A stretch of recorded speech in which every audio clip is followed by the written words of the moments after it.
Hi, my name is Sasha, welcome to my channel, and today we'll be talking about characters, how to design good character, how to understand that your character is developing good in the movie, or your book, or your novel, or your manga, manhwa, romanga, whatever, and I'll help you with it.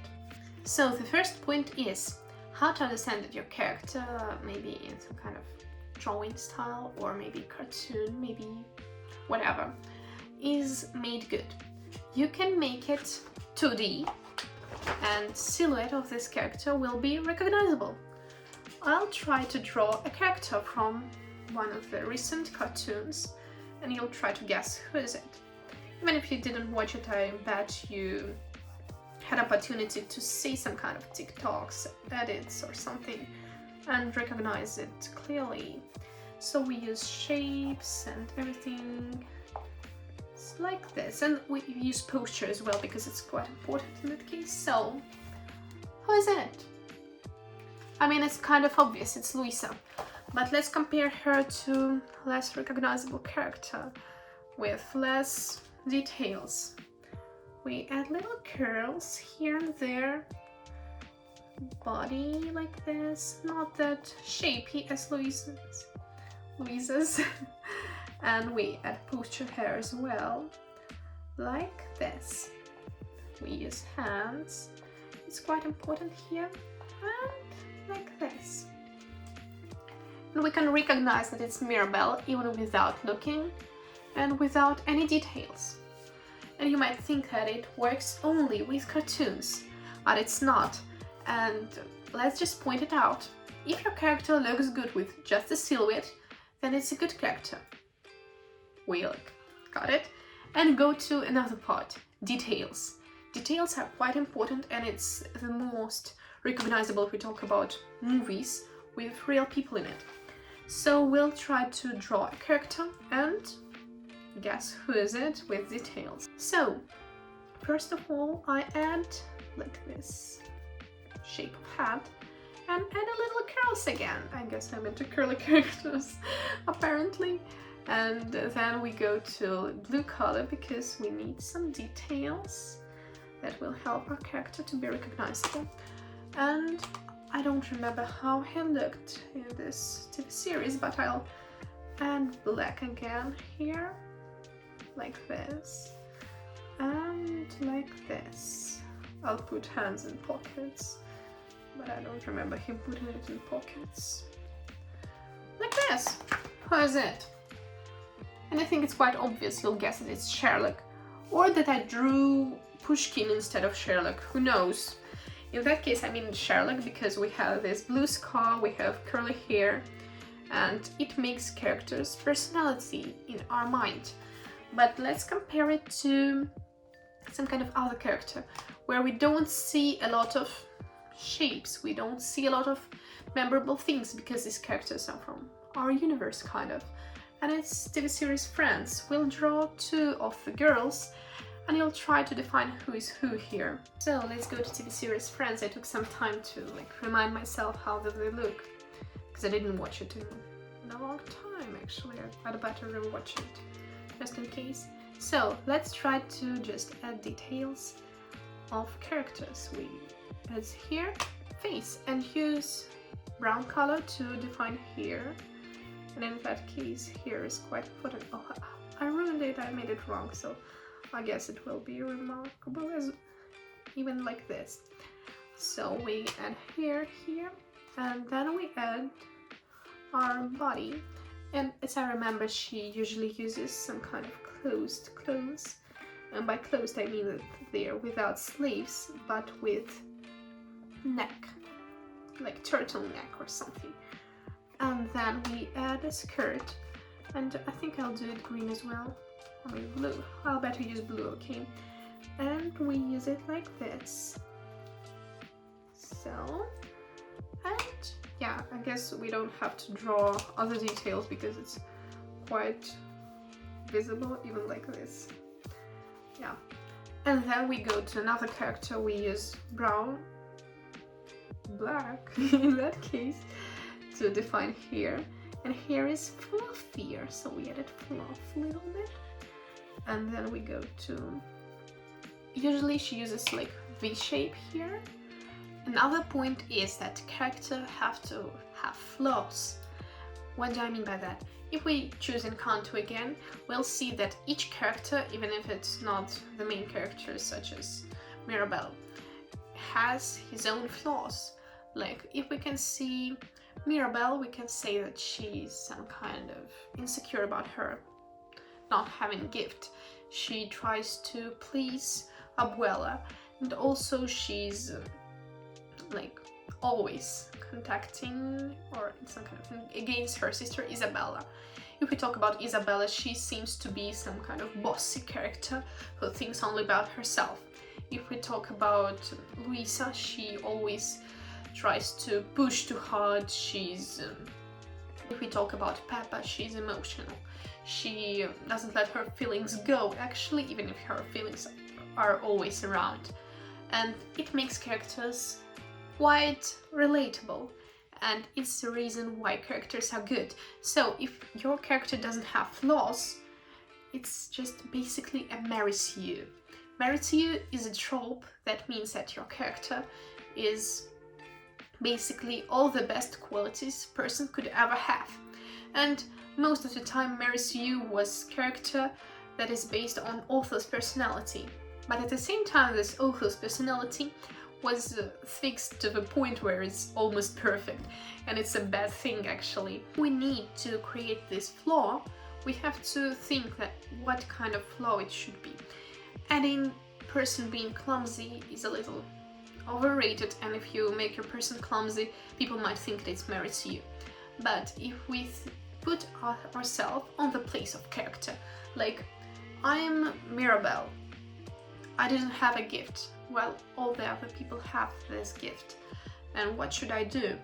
And I think about it and my brain goes, oh, I think Mirabel should be insecure about not having a gift. She tried to please everyone to be good enough to be in this line of people with gifts.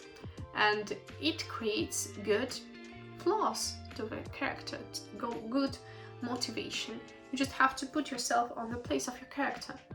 Try to relieve these emotions, and if you don't do it, your character will be in a bad condition. If we talk about like being well thought about. Another point is we can make character more likable by adding sins. It's basically the reason why we love all these bad characters, all these evil characters, why we love Loki. Loki has a lot of flaws by lying, by being the one who desperately willing to get all this power. It's because we can see that he has his own sins, he has his own backstory that makes him the way he is right now. And it's motivated. Each move of your character have to be motivated. It can be some kind of emotional thing, but it's still motivated. Like if we think about some kind of emotional moment where he meets someone or where someone is in danger, he can go to this character and save him, or try to think about all the things that he have ever done, this character has ever done to him, and think like, I would need this character to die, why would I save him? And it makes him more developed. Like once I was writing my book and I wanted my character to get this arc of evil person, and I tried to relieve her emotions as a person who wasn't good enough, never, and who tried desperately to become good enough, and who meets this person who is and lives her dream. And what would she do? She never let her go her emotions. And in that case, I decided to add this little detail that makes her go on a peak of her emotions, where she can't even hide it. And this character gets her little blow up, where she tells everything she wants and she tries to show her emotions. But then, as a real person would do in this situation, this character tries to think, what have I done? I have never done this situation in my life. What would I do? Like, I mean, like in this situation where you have never killed a person, you will act like a person who is shocked, who tries to fix everything but can't fix it, and his soul tries to torture him. And we can see it in Crime and Punishment. this character is very well written. I'm talking about Raskolnikov. He is well written, and we can say it by the fact that he have never killed a person, but he thought about it a lot. And he tried to understand if he's worthy. So we can say that he's trying to understand his worthiness or not worthiness, or be not worthy enough. And he tries to fix it, and his mind blows because he's not a killer. He's not worthy to do it. And in that case, we can see that character still has his own personal traits connected with his personality, obviously, but at the same time, he can do bad things, and it makes him more interesting. He has sins, he created sin, but at the same time, he acts in his role, he acts in his character, and it's amazing. That's what makes character this recognizable, as reasonable. How to create character that is likable, even if we can say it about Joker. He's a bad guy, obviously. He does some kind of bad things, but at the same time he helps his mother, and he has his own charm. It makes him more likable because he has more this charming bad guy things, and things that make him real person to us, like helping his mother. Another point is that we have to create this universe where character has tension between him and other characters. By tension, I mean not that they are against each other, fighting, or that they are feeling some kind of sexual tension about to blow up or something, but I mean that these characters have to interact with others, having this charm that you think oh, I'd love to watch TikTok edit of it, and in the internet. We can say that there are a lot of times where you see these characters and someone says you, oh, they were much better than they were enemies, then they became lovers. And the reason for that is the fact that characters weren't created in order to please you while they are lovers. The main theme about them, about their development, was about them being enemies. So they really don't work as lovers. And it's quite common. Speaking about details another time, if we can say that my rings are detail that adds to my personality, or eyeliner on the down part of my eye is a part of my personality. But at the same time, if I ask you about memorable things about me, you're more likely to say something about the way I talk, or the things I talk, or my manner of talking, or my thoughts. Because if your character has no details in his way of thinking, then this character doesn't have any position or some kind of things that make him real person, real human being. You can see that it's your friend talking just by the way thoughts are made. Once I was writing an essay and I decided to screenshot a paragraph of it and screenshot another paragraph made by a person my friend doesn't know, and I sent both of them to my friend, and she said, oh, this one is yours, and she guessed it. And it works the same with characters. If you can't guess where you're thinking, then this characters is not enough, created. You didn't create it that full. You didn't create real person behind this character, you just created character. Now we can sum it up.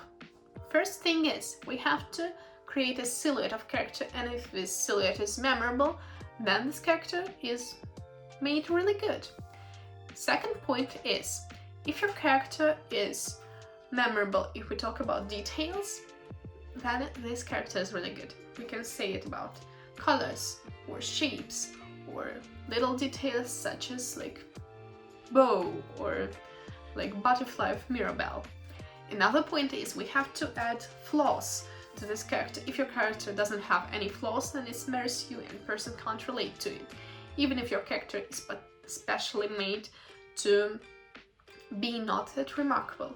We can say it about a lot of love novels, such as A Mystic Messenger. We can say that character is not memorable, main character, but it's the purpose of this character. It has to remind us about any girl in the world. Another point is we have to remember that if we add scene to character to make it more likable, to make it more interesting, we have to make it motivated. If your character isn't motivated, then this scene is useless and you just added stupid detail just to add this detail. There is no reason to it. Thank you so much for watching. It was a really fun experience actually. Thank you so much for watching. Actually, it was such a fun experience talking about all these things because I really like to try to point out these little details about movies, how characters are created. And especially it was a pleasure to talk about Encanto to you. So I'm really thankful for this experience and I hope you can subscribe or something, put like button or dislike button, put your opinion here and see you later.